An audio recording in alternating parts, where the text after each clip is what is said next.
Hi everybody. So here we are again with this delicious 1976 D'Acquisto New Yorker Special. And it's called Special because it's narrower in width than a regular New Yorker. I guess that was John D'Angelico's term for it. But I'm told that, by the time Jimmy took over and hit his stride, he would make you whatever size guitar you desired. So this is a 17-inch guitar, not the 18-inch guitar that was originally known as the New Yorker. Anyway, as you can see, this one is in exceptional condition.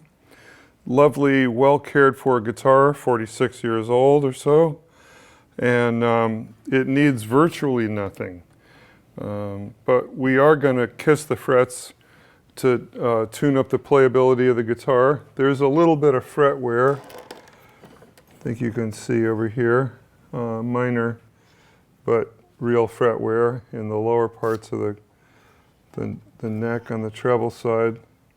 And, as usual, we can kind of tell what kind of player had a hold of this thing. And a lot of the activity was down in the first position or two. The first thing we're going to do is remove the pickguard and the pickup. First, let's have a look at what Jimmy has done here. He's got two screws holding this ebony pickguard. Now, many of you know that the early pickguards might have been plastic. Certainly D'Angelico, I don't believe, ever used the ebony for a pickguard. They were always plastic, celluloid sheet plastic.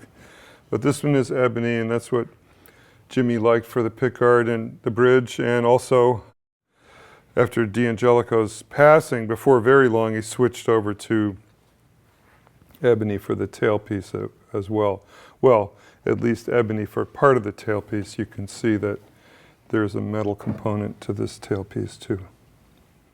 One other thing I wanted to show is Jimmy's solution to the problem of this cantilevered pickguard. That is, the pickguard is secured to a very small piece of material over here, and then it's, it's 9 inches long, comes way down here, even past the bridge. And he has picked up some support here by the pot's proximity to the bridge foot. So if you listen to this, you can tell that the pickguard really is tantamount to touching the bridge there. And let's see. It was a different world in 1976, but one thing that was different was tape was terrible. So this was tape that was on the bottom of that pot that fell off, and that was supposed to be Jimmy's little cushion against the bridge. Not a bad idea, really. I mean, it's not ideal, I suppose, but I don't see how it's really going to hurt the guitar too much to have that pot barely touching the bridge. Anyway, that's how he handled it. And as a result, this is a very, very firm feeling attachment. When you press down, should you press down on the pickguard while you're playing the guitar, it feels really solid and secure. So, Jimmy kind of nailed that, so far as I'm concerned. Now we have two long brass screws that are securing this pickguard.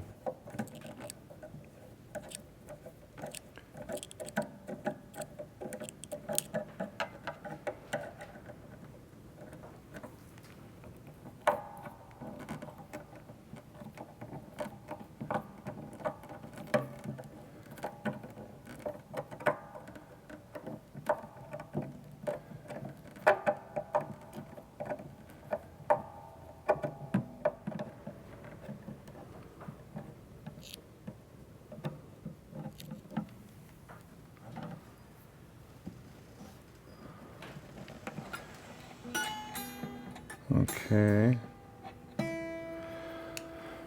So let's have a look at this item here.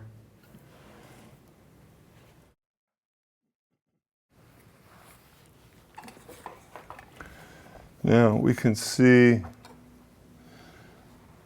there's the output jack, 1/8" jack, volume and tone control. Again, the tone control that was that had been attached to, protected the tone control, which had been protected by some tape. Capacitor, and here's a plugged hole. There's a story about that, and here's a little inductor coil, and there's a story about that too. You can see this is not part of the circuit anymore, but this was something that was original to the guitar. You can see original masking tape here, and the bracket from the pickguard inlaid into the edge of the ebony and plastic with one of the attachment holes drilled straight through it. Also, these are different size screws. I guess that's what he wanted to do. But anyway, this pickguard is about 1/4 inch thick, or a little over 6 millimeters. And you can see that Jimmy had to do some routing in here. It looks like a freehand route to reduce the thickness of the pickguard so that he could get the pots to go through. Okay. Anyway, so that's it. And we're going to address this device and the missing control separately, because that's kind of an interesting story in itself. Anyhow, there it is, and I guess we're not completely sure, but I believe this to be a Guild humbucking pickup. And as you can see, the manufacturer, whoever it was, has soldered this bracket, which used to have another leg here, to the case, the steel case, before it was all plated with nickel. Okay, so there's the electronic package. And I like the way he handled it. In other words, it's all in one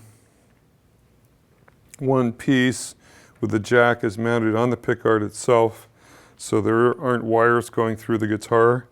Although I will point out again that there is a little piece of copper tape in here that will, electronically join all these strings as if he were going to use a ground. And when we take the guitar apart to polish up the frets, we'll take off the tailpiece and just have a look and see what that's all about, since there isn't a string ground on this guitar.